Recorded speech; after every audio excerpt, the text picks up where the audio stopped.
High guys, welcome back to my channel.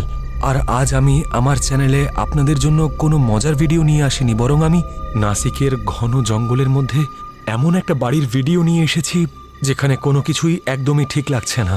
কথায় আছে যে এখানে এই বাংলোতে যে একবার আসে সে আর কোনোদিন ফিরে যেতে পারে না। কিন্তু আজকে আমি নিজের জীবনের ঝুঁকি নিয়ে নিজের টিমের সবাইকে সাথে নিয়ে আপনাদের জন্য এক্সক্লুসিভ ফুটেজ নিয়ে এসেছি, যা দেখার পর আপনারা অবাক হয়ে যাবেন।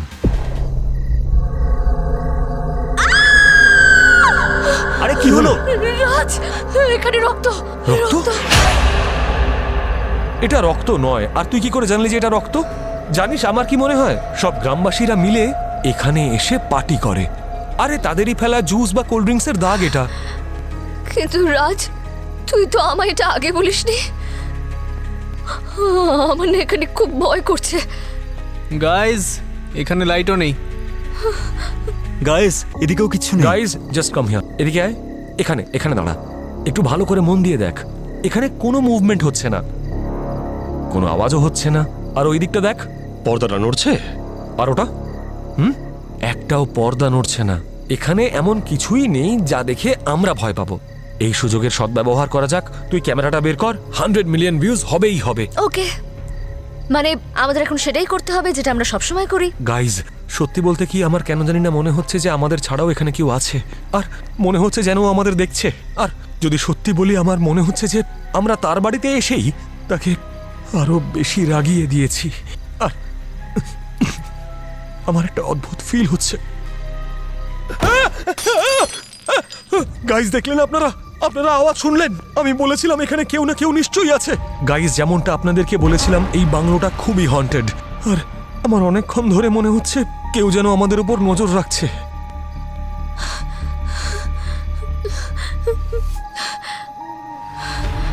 আপনারা দেখলেন তো গাইজ, ওখানে নিশ্চয়ই কেউ ছিল। আপনারা দেখেছেন? গাইজ গাইজ গাইজ গাইজ, হাওয়া হাওয়া, এখানে নিশ্চয়ই কেউ আছে। গাইজ গাইজ, যদি আমাদের কিচ্ছু হয়ে যায়, যদি কোনো দুর্ঘটনা ঘটে, মনে রাখবেন যে রাজবীর আর তার বন্ধুরা মিলে নিজেদের জীবনের ঝুঁকি নিয়ে আপনাদের জন্য এক্সক্লুসিভ ফুটেজ নিয়ে এসেছে।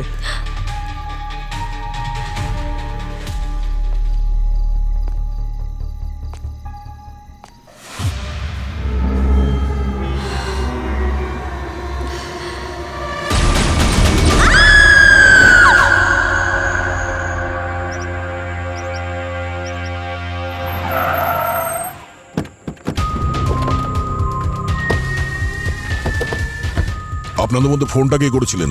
স্যার, আমি করেছিলাম। ওই স্যার, ওই ভেতরে দেওয়ালের মধ্যে আছে। দেওয়ালে? দেওয়ালে কি?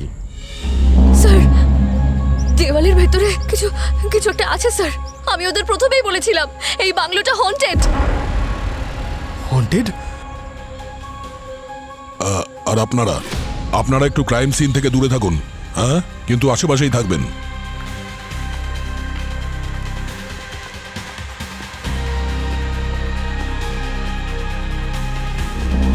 আরে ডক্টর সালুকে এসো। খুব তাড়াতাড়ি এসে গেছেন আর কাজও শুরু করে দিয়েছেন। আরে ভাই, ব্যাপারটা হচ্ছে কি, পৃথিবীতেই আমি তোমাদের থেকে আগে এসেছি, তাহলে তো কাজটা আগেই শুরু করতে হলো। কি রেজাল্ট এলো? হ্যাঁ, রেজাল্ট হচ্ছে এখানে এই যে লাল লাল চিহ্নগুলো রয়েছে, আর এই দেখো এখানেও, আর এই পাতাটাতেও, এই সবই রক্ত। আর রক্তটাও মানুষের।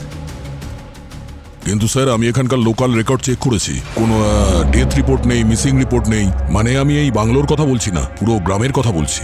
কেউ মারা যায়নি, কেউ উধাও হয়নি। তাহলে এত রক্ত কোথা থেকে এলো? আর একটা কথা, এসো দেখাচ্ছি, এসো, চলে এসো। হ্যাঁ গার্গী, সব ঠিক আছে? Yes sir. Good job.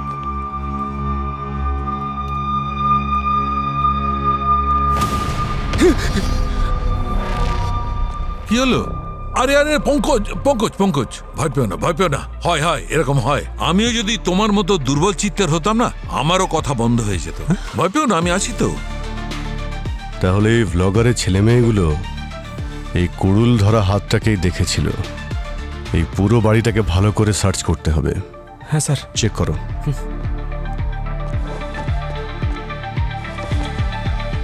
রক্ত?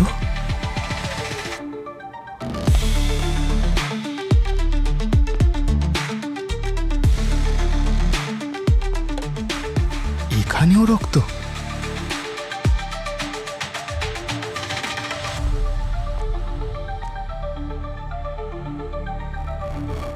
স্যার,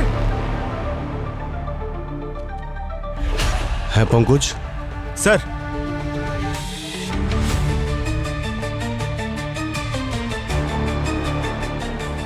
স্যার, এই ফটোগুলো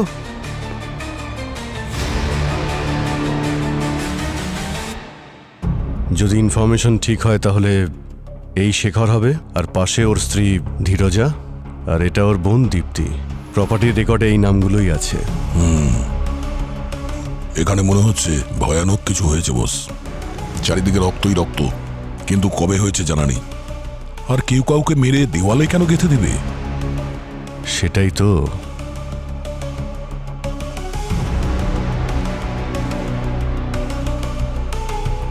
হ্যাঁ ডক্টর সালুখে, হ্যাঁ, এই দেওয়ালের পিছনে ডেড বডি কিছু বললো আপনাকে? আরে অনেক কিছু বলেছে। একটা অদ্ভুত ব্যাপার এখানে, আগে লোক দেওয়াল তৈরি করে যাতে সেটা ঘর হয়ে যায়, কিন্তু এখানে তো আগে লোকেদের মারা হয়েছে আর তারপর দেওয়ালে লুকোনোর জন্য দেওয়াল খাড়া করা হয়েছে। মানে কতজন লোক আছে? এক্ষুনি জানা যাবে। গার্গী, স্যার, দেখো, প্রথম লাশ,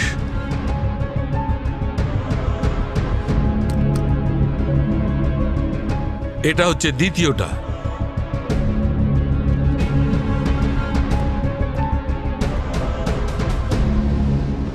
তৃতীয়টা,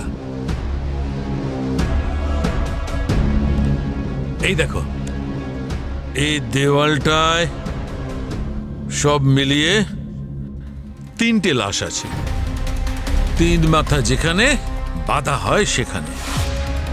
কিন্তু আমাদের কাজে এখনো বাধা ঘটেনি, কারণ যে দেওয়ালটা বানিয়েছে সে দেওয়ালটা বানানোর জন্য ক্যালসিয়াম হাইড্রক্সাইড ব্যবহার করেছে। ক্যালসিয়াম হাইড্রক্সাইড, চুন? হ্যাঁ, চুন চুন, যেটা খুব সহজে লাশকে পচন ধরতে দেয় না, লাশে আস্তে আস্তে পচন ধরে। তাহলে ভাই, যখনই এই 3খানা লাশ বাইরে আসবে, আমাদের কাছে পৌঁছাবে, আমাদের এর ফরেন্সিক ডেটা বার করতে একটুও কষ্ট হবে না। ঠিক আছে, আপনি আর গার্গী ডিটেলিং করুন, ততক্ষণ আমরা এই গ্রামের লোকেদের জিজ্ঞাসাবাদ করছি। একদম ঠিক আছে। আমি তোমাদের বলেছিলাম তো, এটা কোনো সাধারণ বাংলো নয়। আমরা কেউই এখানে যাই না, কারণ এই বাংলোতে এমন কিছু আছে যা এই পৃথিবী আর আমাদের চিন্তা ভাবনা এই দুটোরই ঊর্ধ্বে। বলেছিলাম কি না? হ্যাঁ, এই বাংলো অভিশপ্ত। কিসের এত অভিশপ্ত প্রধানবাবু? কোন অভিশাপের কথা বলছেন আপনি? হ্যাঁ, আর এই বাংলো সম্পর্কে আপনারা কি কি জানেন? কারণ এর ভেতরে আমরা 3টে ডেড বডি পেয়েছি, তাও দেওয়ালের মধ্যে গাঁথা। কিন্তু এটা তো হতে পারে না যে গ্রামের 3জন লোক মারা গেল আর গ্রামের কেউ জানতেও পারলো না এই ব্যাপারে। হ্যাঁ, না কোনো মিসিং রিপোর্ট, না পুলিশ কমপ্লেন। এই গ্রামে এসব কি হচ্ছে? আমরা কিছু জানি না স্যার। আমার তো মনে হচ্ছে গ্রামের লোকেরা ইচ্ছে করে গুজবটা ছড়িয়েছে যে এই বাংলোতে ভূত আছে। কি প্রধানবাবু, আপনি কি বাংলোটা দখল করতে চাইছেন নাকি? আইনকে আমি যথেষ্ট সম্মান করি, এইভাবে আপনি আমাকে দোষারোপ করতে পারেন না। এই গ্রাম আর এই গ্রামবাসীর দেখাশোনা করা, যেটা আমার প্রধান কর্তব্য, যেটা আমি সৎভাবে পালন করি। তাহলে আপনারই তো কর্তব্য যে গ্রামের 3জন লোক মারা গেল তাদের খোঁজ রাখা। কি বলুন? দয়া, এখন আমার মনে হচ্ছে যে ওনাকে জেলের ভিতর থেকে একটু ঘুরিয়ে আনতে হবে, তবেই উনি কিছু বলবেন। আরে স্যার, গ্রামের সবাইকে বারণ করেছিলাম, এমনকি কঠোরভাবে বারণ করেছিলাম এই বাংলোতে যেন না যায়। সেই রাতে যা হয়েছিল তারপর। কোন রাতে? কি হয়েছিল কি সেই রাতে? হ্যাঁ, শেখরের জন্ম এই গ্রামেই হয়েছিল। ওর মা বাবা খুব গরিব ছিল। ওর জন্মের পর পুরো পরিবার মুম্বাই চলে গেল। ওখানে গিয়ে ওরা অনেক স্ট্রাগল করে এবং অনেক টাকা ইনকাম করে। কিন্তু বাবা মায়ের মৃত্যুর পর শেখর এই বাংলোটাকে বড় করলো। ওই ধরুন 2 বছর আগে শেখর নিজের জন্মদিনে নিজের ওয়াইফ ধীরজা আর বোন দীপ্তির সঙ্গে আবার এখানে আসে। মুম্বাই থেকে অনেক গেস্টরাও এখানে অ্যাটেন্ড করেছিল। শেখর যখন বাংলোটাকে বড় করলো, সেই সময় এখানে একটা বড় বটগাছ ছিল। আর আমরা তো সবাই জানি গাছেরও প্রাণ থাকে, কিন্তু শেখর এইসব কথা বিশ্বাস করলো না। বাংলোটাকে বড় করার জন্য সে বটগাছটাকে কেটেই ফেললো। আর তারপর থেকেই কোনো অশুভ আত্মা ওর উপর ভর করে আর সে প্রত্যেককে মেরে ফেলে। কিন্তু মেরেছিলটাকে? শেখর নিজেই। আমি বলতে চাইছি ওর ভেতরে থাকা অশুভ আত্মা। তখন আমরা সবাই দেখেছিলাম কিভাবে ওই অশুভ আত্মা ওর শরীরকে মাধ্যম মানিয়ে সবাইকে মারলো।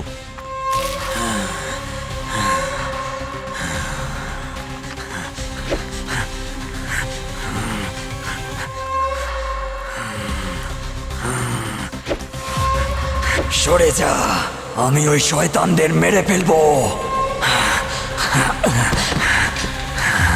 বন্দি করে রাখো সমস্ত লোকজনদের, না হলেও গ্রামের সমস্ত মানুষদের খেয়ে ফেলবে। তারপর আমরা সবাই ওই বাংলোর দিকে দৌড়ে যাই। ওখানকার অবস্থা দেখে আমরা খুব ভয় পেয়ে গিয়েছিলাম, কারণ ধীরজা আর দীপ্তিকে খুব ভয়ঙ্করভাবে খুন করা হয়। মারা যাওয়ার আগে শেখর বলছিল, আটকে রাখো এই অশুভ আত্মাকে, না হলে পুরো গ্রাম শেষ করে দেবে। হ্যাঁ স্যার, ওই ভূত যদি আমাদের কোনো ক্ষতি করতো তাহলে? সেই জন্য আমরা শেখরের কথা মেনে 3টে লাশকেই এই বাংলোর দেওয়ালে পুঁতে দিয়েছিলাম। আর তারপর প্রতিজ্ঞা করি সেদিনের পর থেকে এই গ্রামের কেউ যেন এখানে পা না রাখে।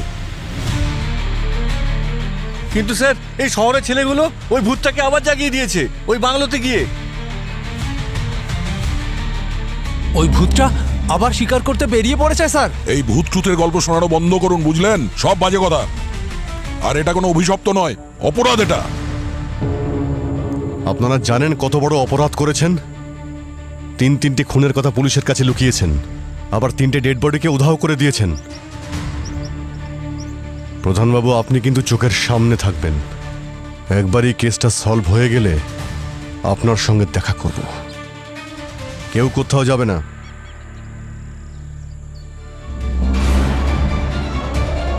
এ তো খুবই অদ্ভুত কেস ভাই।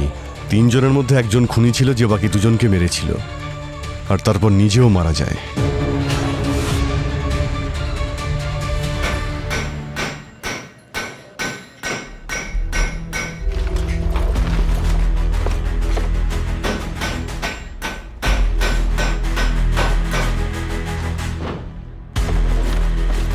হ্যাঁ ডক্টর সালুকে, আরে একটা ডেড বডি পেয়েছেন? হ্যাঁ জানতে পারলেন কিছু এই ডেড বডির ব্যাপারে? হ্যাঁ, জানা গেছে, অনেক কিছু জানা গেছে। বস, আমরা এই যে লাশটা বার করেছি, এটা প্রায় 45 থেকে 50 বছর কোনো পুরুষের। গার্গী,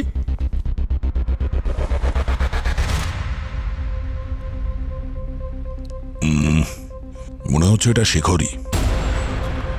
আর এই যে দ্বিতীয় লাশটা, এটা যে দেখতে পাচ্ছ, যেটা আমরা বার করতে চলেছি, আমার মনে হয় এটা মহিলার লাশ।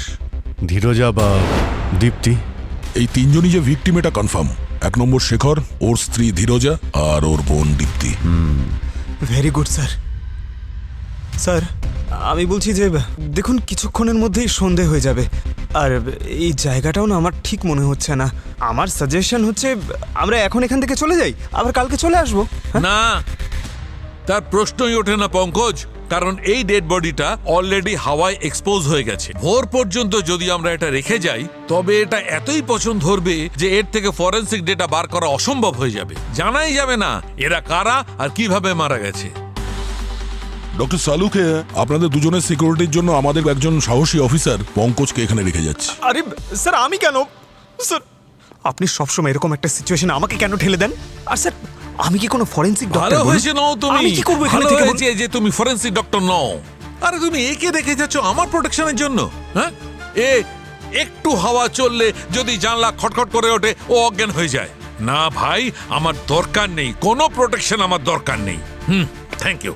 Thank you sir. হ্যাঁ, আপনি শিওর তো? পরে আবার এসিপি স্যারের কাছে অভিযোগ করবেন না তো আমাদের ব্যাপারে, যে দয়া আর অভিজিৎ আমাকে একা জঙ্গলে পাঠিয়ে দিয়েছিল? আরে ভাই, আমাকে তোমরা কাজ করতে দেবে নাকি? যাও যাও, প্লিজ যাও। ডক্টর সালুকে, আপনি কিন্তু একজন সাহসী অফিসারকে আরে মিস না না করলেন। ভাই, অনেক হয়েছে, লেট হয়ে চলো, যাচ্ছে। যাও চলো, যাও, চলো, নিয়ে পঙ্কজ। যাও।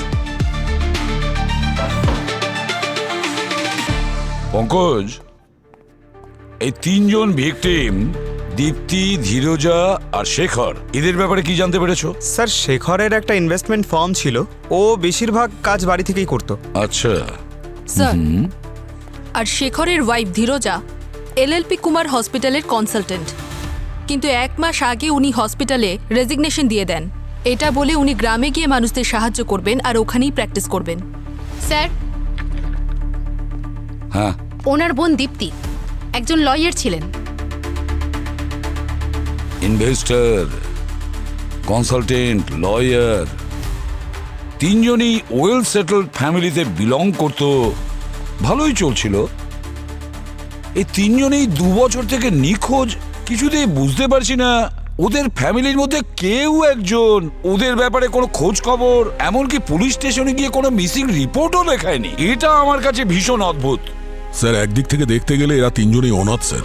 এদের তিনজনের সেরকম কোনো আত্মীয়ও নেই যারা রিপোর্ট লেখাতে পারবে। স্যার, ওরা যখন এখানে আসে সবাইকে বলেছিল যে ওরা নতুন জীবন শুরু করতে চলেছে। হয়তো ওদের বন্ধুদের মনে হয়েছিল ওরা নতুন জীবন শুরু করেছে, তাই ব্যস্ত আছে। সেই জন্য আর কেউ খোঁজ খবরও নেয়নি। অভিজিৎ, এই তিনজনের বডি দেওয়ালে গাঁথা অবস্থায় ছিল। কেউ বলতেই পারছে না এদের কি হয়েছিল। বুঝে উঠতে পারছি না ব্যাপারটা কি। আচ্ছা, সালুকে কি কিছু জানতে পেরেছিল কি হয়েছিল ওদের সঙ্গে? স্যার, ডক্টর সালুকে আর গার্গী আজকে রাত্রে ওখানেই থাকবে, যাতে সময় থাকতে বডি রিকভার করতে পারে আর টেস্টের জন্য পাঠাতে পারে।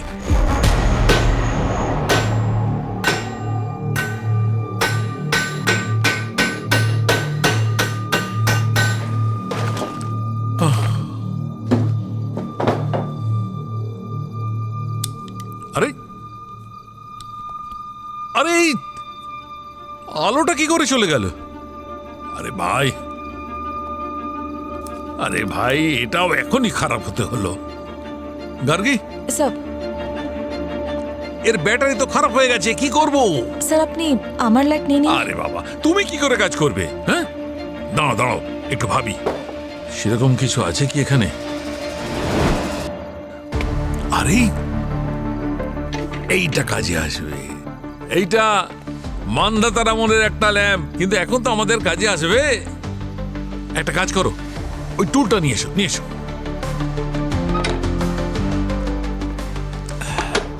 এখন দেখি এই যন্ত্রটা জ্বলে ওঠে কি না। এক কাজ করো, তোমার কিট থেকে না লাইটারটা নিয়ে এসো। লাইটার, যাও। স্যার,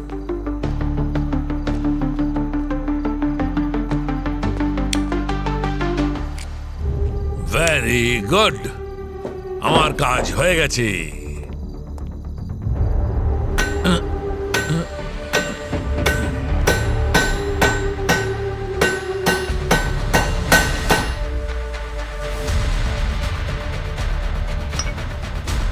কি হচ্ছে, এটা কি?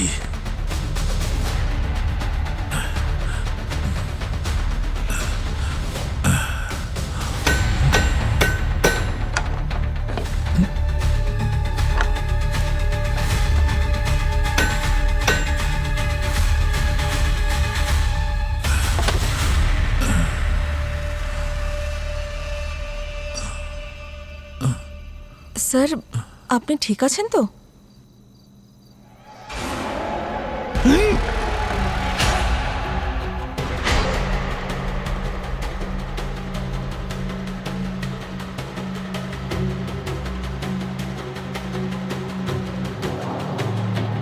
স্যার, কিছু হয়েছে নাকি আপনার? জল নিয়ে আসবো আপনার জন্য?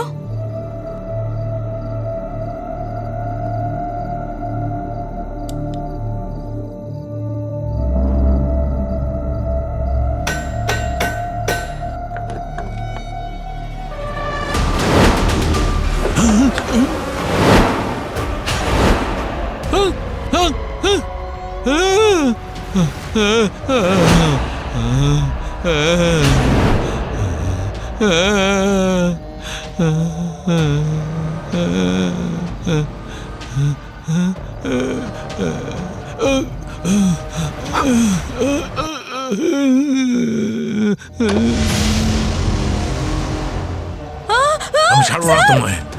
স্যার কি করছেন স্যার? স্যার আপনি আমাকে এভাবে তাড়া করছেন কেন স্যার? স্যার প্লিজ স্যার, দাঁড়াও। স্যার প্লিজ আমাকে ছেড়ে দিন স্যার। ছাড়বো না, ছাড়বো না তোমায়। স্যার প্লিজ স্যার, বেরিয়ে ফেলবো, স্যার বেরিয়ে আমাকে ফেলবো। ছেড়ে দিন দাঁড়াও, স্যার। দাঁড়াও বলছি। দাঁড়াও, দাঁড়াও, স্যার দাঁড়াও, স্যার প্লিজ আমাকে ছেড়ে দিন দাঁড়াও, স্যার। দাঁড়াও, স্যার দাঁড়াও প্লিজ বলছি। আমাকে ছেড়ে দিন স্যার। দাঁড়াও। Please sir. মনে হচ্ছে বাংলোতে আবার কেউ একজন মারা গেল। কিন্তু বাংলোর মধ্যে তো সিআইডি ছিল।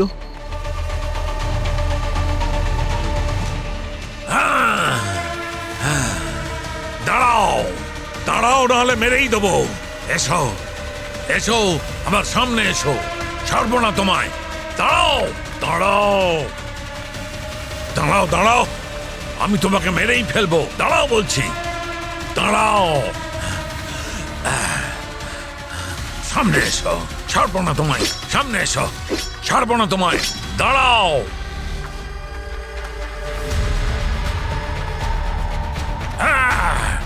ছাড়বো না। আরে ডক্টর সালুকে, ছাড়বো না। আরে কি করছেন আপনি? কি আরে হলো লেগে কি? যাবে। আরে, কি করছেন? কি হয়েছে? কি করছেন কি? মেরেই ফেলবো। শান্ত হন আপনি। কি করছেন কি? লেগে যাবে তো। আরে কি হচ্ছে কি? কি করছেন আপনি?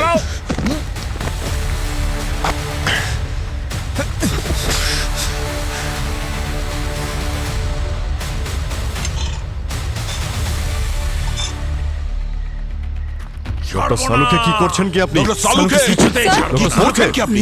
ছাড়বো না। ডক্টর সালুকে, কিছুতেই ছাড়বো আপনি না। ঠিক আছেন তো? কি হলো? ডক্টর সালুকে স্যার, উনি নিঃশ্বাস নিচ্ছেন না। কি? পঙ্কজ, তাড়াতাড়ি কিট নিয়ে এসো। ডক্টর সালুকে, স্যার, সিপিআর দিতে হবে। ডক্টর সালুকে, স্যার স্যার এই তো এসে গেছে। দাও, তাড়াতাড়ি দাও। তাড়াতাড়ি করো, তাড়াতাড়ি করো। হ্যাঁ স্যার।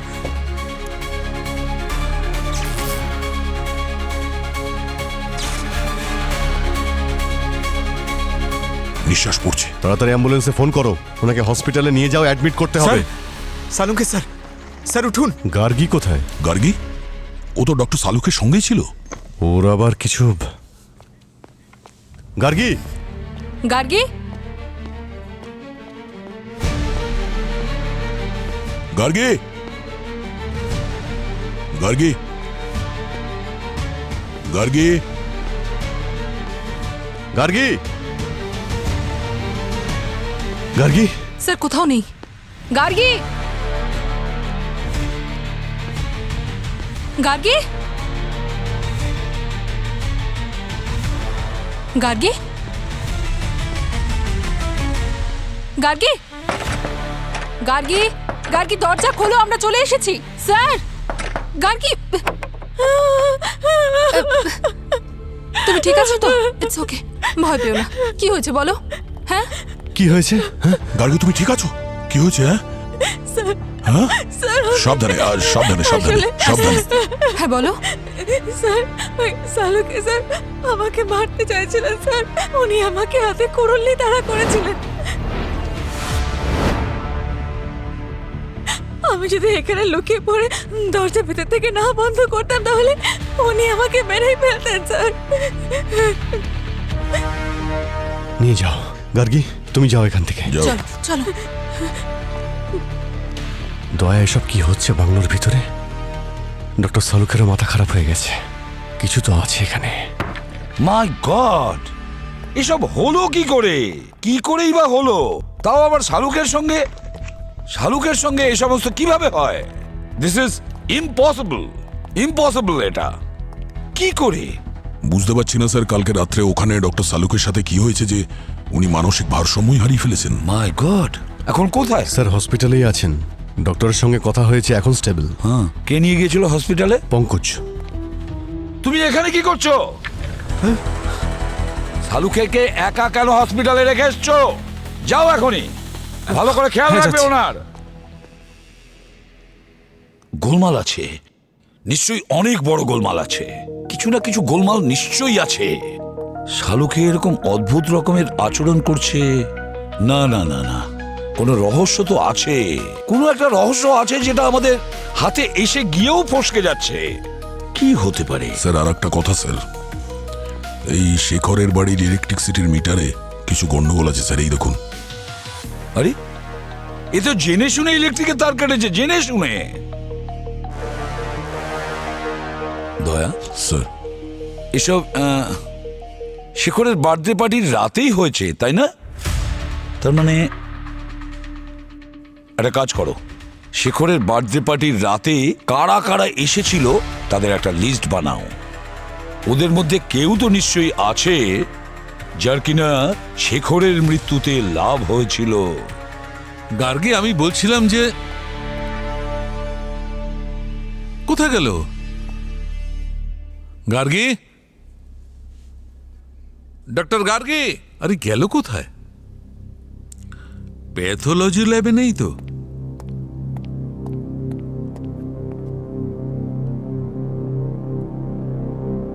আরে এখানে বসে আছে, অদ্ভুত ব্যাপার। গার্গী, গার্গী, কি হলো? এখানে কি করছো? গার্গী, কিছু একটা বলো, কি হয়েছে? গার্গী, গার্গী, দরজা খোলো। আরে দরজাটা কেন বন্ধ করলে তুমি? অদ্ভুত ব্যাপার, আমার কেবিনে আমাকেই ঢুকতে দিচ্ছ না, লক করে বসে আছো। আরে বাহ সালুঙ্কে স্যার, বাহ বাহ বাহ। ওখানে আমি সারা হসপিটাল খুঁজে বেড়াচ্ছি আর আপনি এখানে দাঁড়িয়ে রয়েছেন। একটা কথা বলো, তোমরা আমাকে কেন হসপিটালে ফেলে এলে? আর আমি কি এমন করেছি? আপনি হসপিটালে কেন ছিলেন সেটা তো এসিপি স্যার আপনাকে বলবেন। আপনি যে কি করেছেন সেটাই গার্গী বলবে। আরে কখন বলবে? 10টার থেকে জিজ্ঞেস করছি, ও ঘর বন্ধ করে বসে আছে, কিছুই বলছে না। Allow me. অ্যালাউড। গার্গী, এদিকে এসো। আরে এদিকে এসো না, আমার কাছে এসো। আরে ভয় পেও না, এসো এসো। এই যে দাঁড়িয়ে আছেন, ওনাকে বলো কি করেছিলেন উনি। বলো বলো বলো, কি করেছি আমি? স্যার, আমি এটা নিয়ে কোনো কথা বলতে চাই না, আমি বিজি আছি এখন। শুনতে পেয়েছো? ও বিজি আছে। বিজি নয়, ও ট্রমাটাইজ। আপনি ওকে ট্রমা দিয়েছেন। কি বলছোটা কি তুমি? আসুন আসুন, এদিকে কোথায় আসুন। যাবো? আরে আপনাকে ভয় পাচ্ছে ও। না, না, না, আসুন আসুন, ছাড়ো। আমার সঙ্গে আসুন আপনি। আমার কথা শুনুন।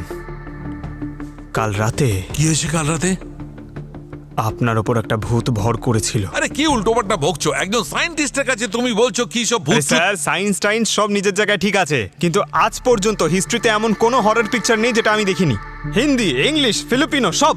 একটা মানুষের উপর যখন কোনো ভূত ভর করে না, তার মুখটা দেখতে এই রকম লাগে। আমার মুখটা একটা... আরে ভাই প্লিজ, পঙ্কজ প্লিজ, আমাকে কাজ করতে দাও, আমাকে শান্তিতে কাজ করতে দাও। আরে আমাকে একটু স্যার, শান্তি দাও। আমরা আপনার কাছ থেকে শান্তি চাই স্যার। আপনি সবার শান্তি দূর করে দিয়েছেন স্যার। আমি? হ্যাঁ, আমার কথা শুনুন। হ্যাঁ, আমার একটা বন্ধু আছে রঞ্জিত। আচ্ছা, ও হচ্ছে ভূতেদের বিশেষজ্ঞ ভাই। বিশেষজ্ঞ। স্যার চলুন, আমি আপনাকে ওর কাছে নিয়ে যাচ্ছি। না না না, নো নো না না, নো বলে কোনো কাজ হবে না স্যার, আপনাকে যেতেই হবে। না। কিডন্যাপ করবো আপনাকে, এই। কিডন্যাপ করবো আপনাকে।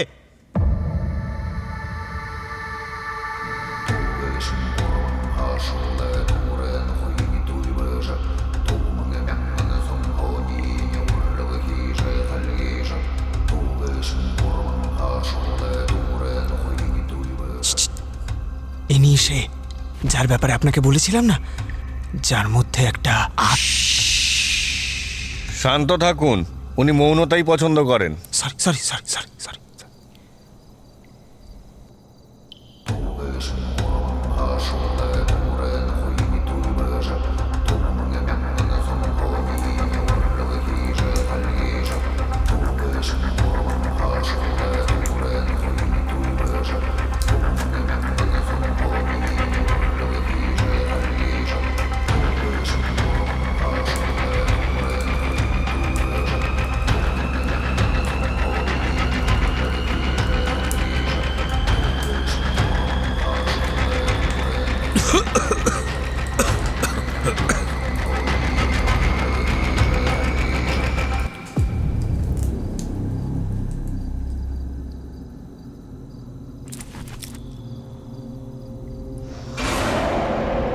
এ কি, উনি আবার কোথায় চলে গেলেন? আরে এবার কোথায়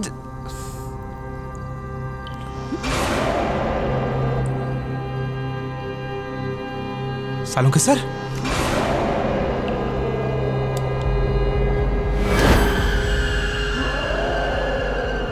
কি হয়েছে স্যার, এভাবে তাকাচ্ছেন কেন?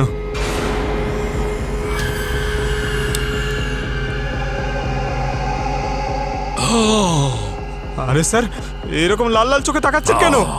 তুমি কেন এখানে এসেছো ছাগল? আমি তো আপনাকে এখানে নিয়ে ছাগলকে ছাড়বো না তোমাকে। Sir, sir. হ্যাঁ, আরে, ছাড়বো আরে, না, আরে, আরে, ছাড়বো স্যার, না স্যার, তোমাকে। আরে। ছাড়বো না আমি। আচ্ছা, শালুকের অবস্থা এখন কেমন আছে? স্যার আমি সত্যি বলছি না। স্যার। আবার কোনো হরর স্টোরি আমাকে শোনাবে না। স্যার আমার সম্পূর্ণ বিশ্বাস স্যার, সালুকে স্যারের ভেতরে একটা ভূত আছে স্যার।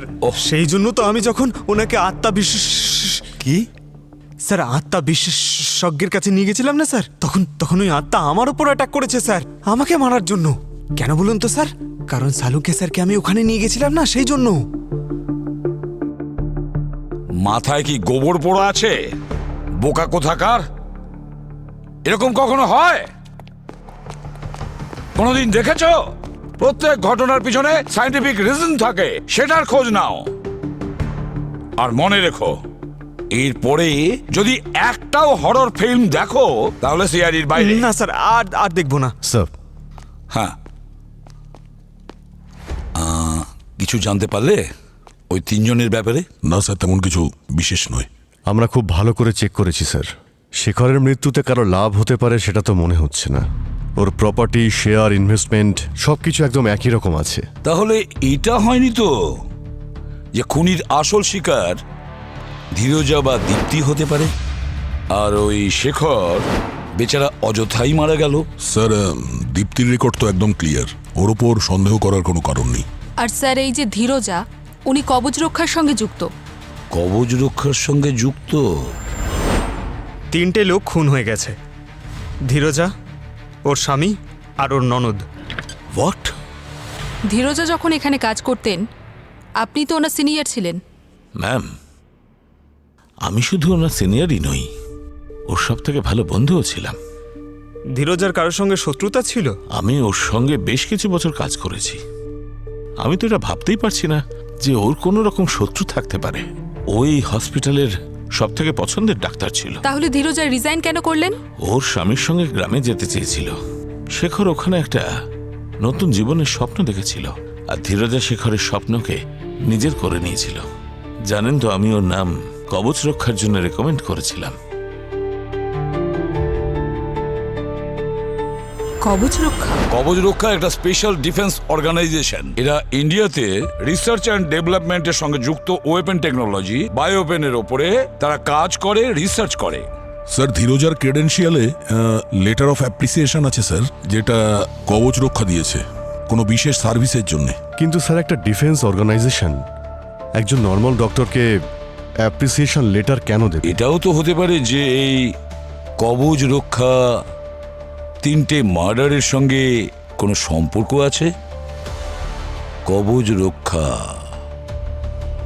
যাই হোক, আমরা আমাদের সায়েন্টিস্টের কাছে যাই, দেখি তিনি কি করছেন। চলো। হ্যাঁ গার্গী, এতে 1 ফোঁটা দাও, দাও, শুধু 1 ফোঁটা।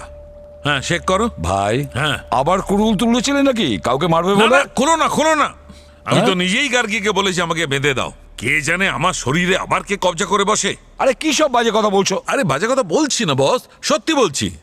আমি ওই রঞ্জিত, ওই আত্মা বিশেষজ্ঞ ঘরের ফুটেজ চেক করেছি, আর আমি ঠিক বুঝতে পেরেছি যে আমার ওপর আবার কেউ না কেউ ভর করছে। ও হো, মানে ডক্টর সালুকের সঙ্গে আমার সম্পর্ক এই পর্যন্তই ছিল। আমার চেনা একটা ভালো সাইকিয়াট্রিক ইনস্টিটিউশন আছে, ওরা খুব ভালো মতো খেয়াল রাখবে আপনার। আর স্যার, প্রত্যেক রবিবার আপনার সঙ্গে দেখা করতে আসবো ওখানে। দয়া করে একটু চুপ করো, পুরো কথাটা তোমাদের জানিয়ে দিই। তাহলে ফুটেজ খাচ্ছ কেন? বলছি বস, দেখো আমার শরীরে কবজা কেউ করেছে নিশ্চয়ই, কিন্তু কোনো আত্মা টাত্মা নয়। তাহলে হ্যালুসিনেশন। হোয়াট? হ্যাঁ। আচ্ছা, এটা সেই কেমিক্যাল ড্রাগ না যেটা নেওয়ার পরে হ্যালুসিনেশন শুরু হয়ে যায়, দৃষ্টিভ্রম বা মতিভ্রম? হ্যাঁ, একদম ঠিক। আর আপনি এই হ্যালুসিনেশনের ব্যাপারে কি করে জানলেন? বস, আমি ওই রঞ্জিতের বাড়ি থেকে আসবার পর আমি আমার সব রকম ব্লাড টেস্ট করিয়েছি। তখন আমি জানতে পারলাম, আমি বুঝতে পারলাম আমার শরীরে ফ্যান্টম এক্স আছে। Phantom x? একটা খুব বিপজ্জনক বায়ো ওয়েপন্স। কেউ জানে না কে এটা বানিয়েছে, কিন্তু গত 2 বছর ধরে কিছু দোকানে আর ব্ল্যাক মার্কেটে হই হই করে বিক্রি হচ্ছে। আর স্যার এই ফ্যান্টম এক্স বডির ভেতরে প্রবেশ করার পরে এক্স্যাক্টলি কি রিয়াকশন হয়? ফ্যান্টম এক্সের প্রভাবে মানুষ তার সবচেয়ে ভয়ের কারণকে চোখের সামনে দেখতে পায়। আর আমরা তো জানি যে মানুষের কোনো না কোনো ফোবিয়া হয়, কোনো না কোনো জিনিসকে তো অবশ্যই ভয় পায়। আর আমার কেসে তো একটা গোপোলা ছাগল, বিপজ্জনক, খুব শয়তান ছাগল। হোয়াট? একজন ফরেন্সিক ডক্টর হয়ে আপনি ছাগলকে ভয় পাচ্ছেন? এটাকে ক্যাপ্রাফোবিয়া বলে। আমি মানছি ছোটবেলা থেকে আমি ছাগলকে খুব ভয় পাই। আমি যখন ছোট ছিলাম, গ্রামে গেছিলাম, তখন একটা ছাগল খুব বাজেভাবে আমাকে শিং দিয়ে গুঁতিয়েছিল, আর ব্যাস তখন থেকে আমি ছাগলকে খুব ভয় পাই। তুমি হাসিটা বন্ধ করবে? না না স্যার, মানে তার মানে এটা কি ডক্টর সালুকেকে এইভাবে বেঁধে রাখতে হবে? দয়া, এই ফ্যান্টোমেক্সের প্রভাব একদম টেম্পোরারি। আস্তে আস্তে রক্ত থেকে নিজে নিজেই বেরিয়ে যায়। তাহলে শেখরের সঙ্গেও এরকম হয়েছিল? ওরও নিশ্চয়ই কোনো ফোবিয়া থাকবে। আর যখনই এই ফ্যান্টোমেক্সের গ্যাসটা ওর শরীরের ভেতরে যায়, আর সাথে সাথেই ফোবিয়া ট্রিগার করতে থাকে, আর সেটার এফেক্টেই সে তার স্ত্রী আর বোনকে নিকৃষ্ট শয়তান মনে করে মেরে ফেলে। একদম। স্যার একটা কথা বুঝতে পারলাম না, এই শেখর ফ্যান্টোমেক্সের প্রভাবে খুব টায়ার্ড হয়ে গেছিল, টায়ার্ডের জন্যই ও মারা গেছিল, কিন্তু ডক্টর সালুকে তো... আমি বেঁচে আছি শুধু তোমাদের জন্য বস। একদম ঠিক। যদি সেই সময় তোমরা আমাকে সিপিআর না দিতে তাড়াতাড়ি, তবে আমারও অবস্থা ওই শেখরের মতো হতো। কখনো বকেন, আবার কখনো প্রশংসা আগে করেন। হ্যাঁ, যেমন কাজ করবে তেমনই রিয়াকশন পাবে। করুন করুন করুন। আচ্ছা, এখানেই কি গল্পের ইন্টারভ্যাল নাকি আরো আছে? আরো কিছু আছে বস। আমি এখন প্রত্যেকটা জিনিসকে ছুঁয়ে গন্ধ শুকে জানবার চেষ্টা করছি যে ওই রঞ্জিতের বাড়িতে কোন জিনিসটা আমাকে ওই ফ্যান্টোমেক্সটা ট্রিগার করেছে। করো না। হ্যাঁ, আমি সেটাই করছি। চলো যাও।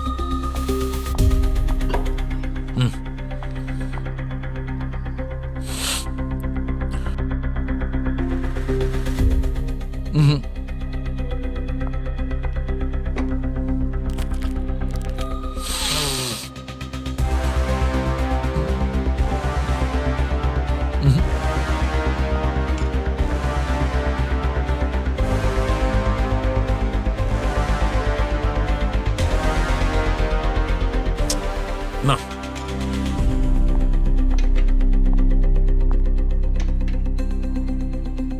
এই এটা নিয়ে যাও, নিয়ে যাও, এটা দূরে নিয়ে যাও, এটা সরিয়ে ফেলো। গার্গিয়াটা তাড়াতাড়ি সরিয়ে ফেলো। বস, এই ল্যাম্প দিয়ে ফ্যান্টোমেক্সটা ট্রিগার করা হয়েছে। এবার আমাকে খুলে দাও, খুলে দাও, আমাকে খুলে দাও। Thank you, thank you, thank you.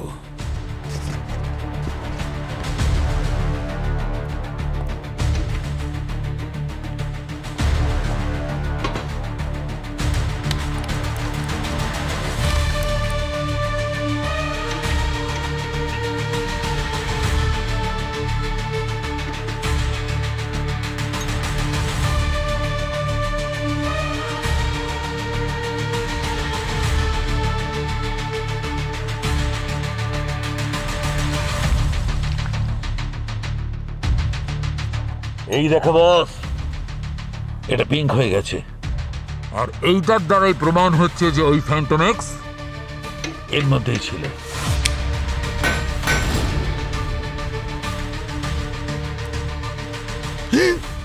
আসলে হয়েছিল কি, ওই ফ্যান্টোমেক্সের কিছু পার্টিকলস আমার নাকের মধ্যে জমে গিয়েছিল। যখন রঞ্জিত ধোঁয়া ছাড়লো, তখন ওই ধোঁয়া থেকে বাঁচবার জন্য আমি জোরে শ্বাস নিলাম। তখন আমার নাকের মধ্যে জমে থাকা পার্টিকেল আমার শরীরের মধ্যে ঢুকে গিয়ে ট্রিগার করলো, আর আমাকে আরেকবার অ্যাটাক করলো। স্যার, পার্টির রাতে শেখরের বাড়ির ইলেকট্রিক কানেকশন ইচ্ছে করেই কাটা হয়েছিল, যাতে ও বাধ্য হয় এই ল্যাম্পটাকে চালাতে। আর যখনই শেখর ল্যাম্পটা জ্বালায়, তখনই ফ্যান্টোমেক্স থেকে গ্যাস বেরোয়, শরীরের ভেতরে প্রবেশ করে, আর হ্যালোসিনেশন শুরু হয়ে যায়। তাহলে তো পার্টির দিন রাতে কেউ না কেউ ওকে এটা গিফট করেছিল।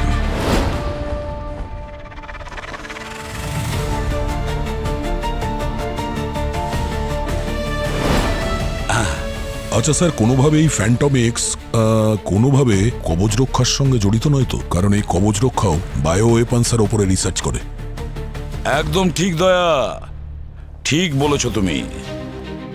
এবারে বুঝতে পেরেছি ওই খুনি পর্যন্ত কিভাবে পৌঁছবো। শেখরের ফ্যামিলিরা সবাই মুম্বাইয়ে থাকেন। খুব স্বাভাবিক ব্যাপার যে তাদের যারা গেস্ট তারাও নিশ্চয়ই মুম্বাইয়ের বাসিন্দা। আর এদিকে নাসিক যাওয়ার জন্য এটাই একমাত্র রুট, আর সেই রুট দিয়েই এসেছে ওরা। আর সেই রুটে টোল প্লাজাও আছে, টোল ট্যাক্স দিয়েই থাকবে। স্যার, 2 বছর আগে টোল বুথের রেকর্ডগুলো ডিলিট তো করা হয়েছে। যা বাবা। কিন্তু আমি সমস্ত গাড়ির ফাস্ট্যাগের ডেটা পেয়ে গেছি। ফ্যান্টাস্টিক! আর আমাদের কাছে কবচ রক্ষা যাওয়া আসার গাড়ির সমস্ত ডিটেলস পেয়ে যাব। এই দুটো লিস্ট ম্যাচ করে দেখতে হবে। এদের মধ্যে যদি কোনো রকম কমন গাড়ি পাওয়া যায় তাহলে বুঝে নাও আমাদের কাজ সাকসেস।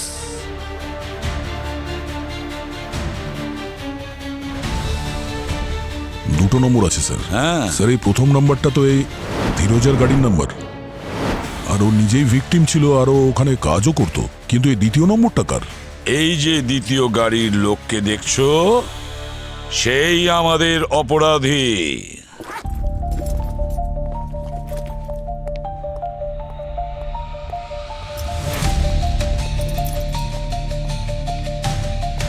ডক্টর মোহন, দেখে মনে হচ্ছে খুব তাড়াহুড়ো আছে।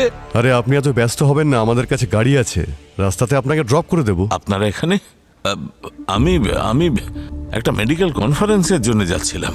আরে সেই কনফারেন্সেরই আপডেট দিতে এসেছি আমরা। আসলে এই কনফারেন্সের লোকেশনটা চেঞ্জ হয়ে গেছে। অ্যাকচুয়ালি এখন ওটা জেলে হবে। জেলে? হ্যাঁ জেলে। কিন্তু কেন? আমি কি করেছি? করেছেন কি আর কিভাবে করেছেন এটা তো আপনিই জানেন। কেন করেছেন এটা যদি বলে দিতেন তাহলে কেসটা সলভ হয়ে যেত। দেখুন, ধীরজাকে আমি মারিনি।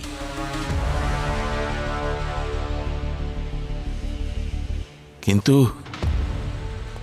আমি এটা বলতে পারি কে কাজটা করেছে। ধীরজা রিজাইন করবার ঠিক এক সপ্তাহ আগে খুব সাবধানে লুকিয়ে এক অজানা ব্যক্তির সঙ্গে কথা বলতো। কখনো কখনো মনে হতো যে ও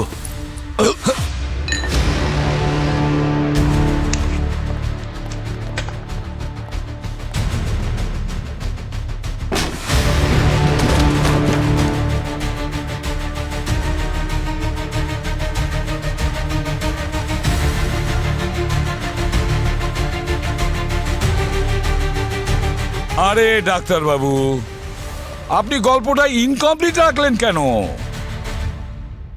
ঠিক আছে, আমরাই কমপ্লিট করে দিচ্ছি। দয়া আপনাকে হেল্প করবে। Sir sir sir sir please sir. হ্যাঁ, আমি ওই ল্যাম্পে ফ্যান্টম এক্স রেখে দিয়েছিলাম যাতে তিনজনই মরে। ধীরজা আমার খুব পুরনো বন্ধু ছিল। আমরা বহু বছর একসঙ্গে কাজ করেছি। এমনকি ওর কবচ রক্ষাতে থাকাটা আমার রেকমেন্ডেশন নির্ভর ছিল। ভেবেছিলাম যে এত কিছু করবার পর ও ফ্যান্টম এক্স কে অ্যাপ্রুভ করানোর জন্য আমাকে সাহায্য করবে। আর সবাই আপনার মতন ক্রিমিনাল নয় ডক্টর মোহন। ধীরজা ফ্যান্টম এক্স এর সত্যিটা রিপোর্টে লিখে দিয়েছিল, বলে দিয়েছিল বোর্ডকে এটা কতটা বিপজ্জনক জিনিস। এই কেমিক্যালের এফেক্টে কত লোক তার বন্ধুদের আর পরিবারের লোকদের মারতে পারবে। ও আমার ওই প্ল্যান আমার সবকিছু বরবাদ করে দিয়েছিল।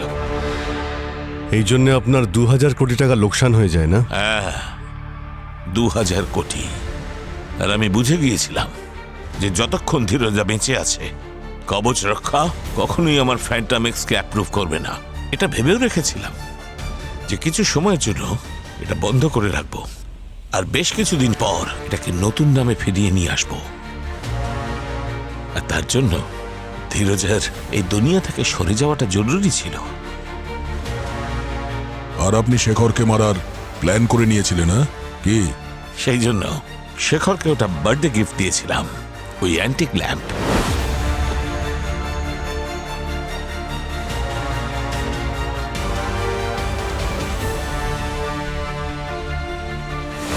আর তারপরে বাড়ির ইলেকট্রিক লাইন কেটে দিয়েছিলাম যাতে রাতে ঘরে তো ওই ল্যাম্পটা জ্বালানোর প্রয়োজন পড়ে, ওরা যেন ওই ল্যাম্পটা ইউজ করে।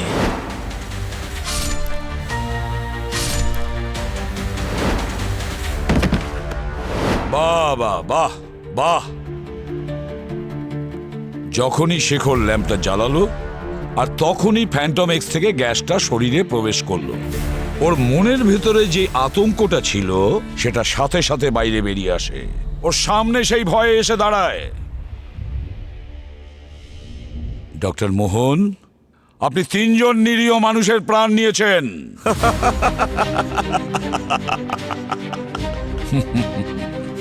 হাসছেন আপনি? আপনি জানেন একজন মানুষের সব থেকে বড় ভয় কি? মৃত্যু। সেটা হলো মৃত্যু। এখন মৃত্যু আপনার সামনে দাঁড়িয়ে, ফাঁসি হবে আপনার, ফাঁসি। নিয়ে যাও একে।